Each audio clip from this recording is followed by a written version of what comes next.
नमस्कार दोस्तों इस लेक्चर में आज के लेक्चर में हम लोग डिस्कस करेंगे कि जिन लोगों के अंदर पेशेंस है वो दो तरह के हो सकते हैं। यानी स्टॉक मार्केट में जो इन्वेस्टर्स हैं वो वैल्यू इन्वेस्टर्स या ग्रोथ इन्वेस्टर्स। दोस्तों ये लोग यूजुअली मोमेंटम इन्वेस्टर्स नहीं होते, क्योंकि मोमेंटम वाले लोगों को आज ही पैसा चाहिए, कल ही पैसा चाहिए, जल्दी कमाई चाहिए, उनमें पेशेंस नहीं होता।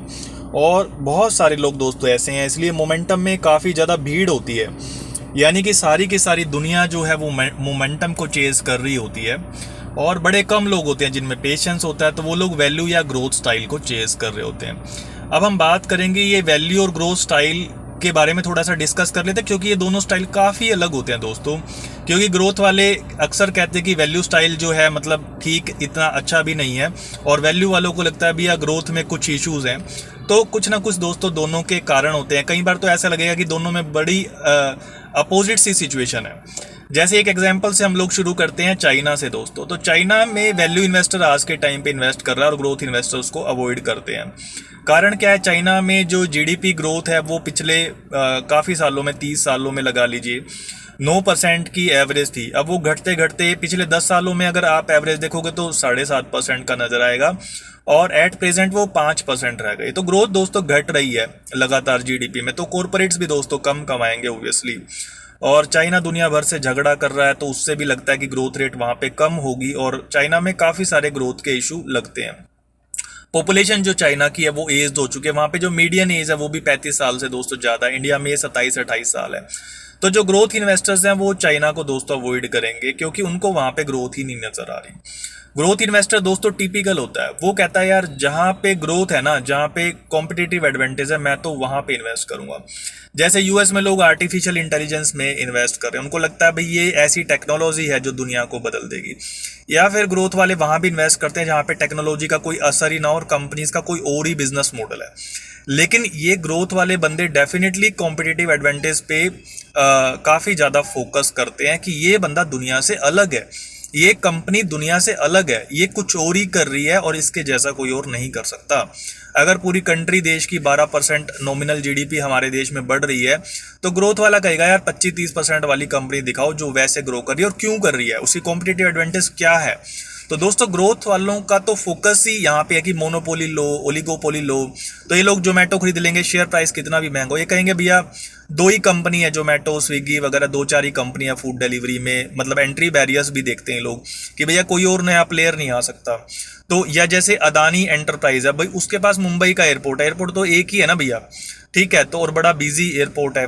तो वो कहते हैं भाई कॉम्पिटिटिव एडवांटेज जहां होगी वहां पे वैल्यूएशंस महंगी होंगी, क्योंकि बिजनेस काफी टाइम से सर्वाइव करेगा, काफी टाइम तक, 30-40 साल। तो ये वैल्यूएशंस को नहीं देखते, ये देखते हैं बस कॉम्पिटिटिव एडवांटेज को, ग्रोथ को देखते हैं भैया। ये कहते हैं दुनिया को चलने दो एवरेज, लेकिन हम अबोव एवरेज देखेंगे। ये है ग्रोथ का स्टाइल। अब इनको तो मतलब आपने समझ लिया अभी कॉम्पिटिटिव एडवांटेज है। दुनिया अगर 3% से वर्ल्ड की जीडीपी बढ़ रही है, इंडिया की 7% से बढ़ रही है, चाइना की 5 से बढ़ रही है, नॉमिनल जीडीपी इंडिया में 12% बढ़ रही है, तो ये 20-25-30 पे ध्यान देंगे। सौरभ मुखर्जी दोस्तों ऐसा बंदा सुनने को मिलता है। और इसके अलावा एक निक ट्रेन करके है यूके में, जिसके बारे में मैंने हाल ही में पढ़ा था। तो ग्रोथ इन्वेस्टर दोस्तों रामदेव अग्रवाल भी मतलब ऐसा क्लेम करता है कि मैं ग्रोथ इन्वेस्टर हूँ, मुझे नहीं पता। तो दोस्तों ऐसे बंदे होते हैं जो एक्सिस म्यूचुअल फंड वालों का भी स्टाइल इसी तरह का है, ग्रोथ वालों का। तो ये बंदे जो है ना, ये above average growth and competitive advantage पे काफी फोकस करते हैं और उसको ट्रैक करते हैं। ओके, दूसरे दोस्तों बंदे ऐसे होते हैं जो वैल्यू इन्वेस्टर्स हैं।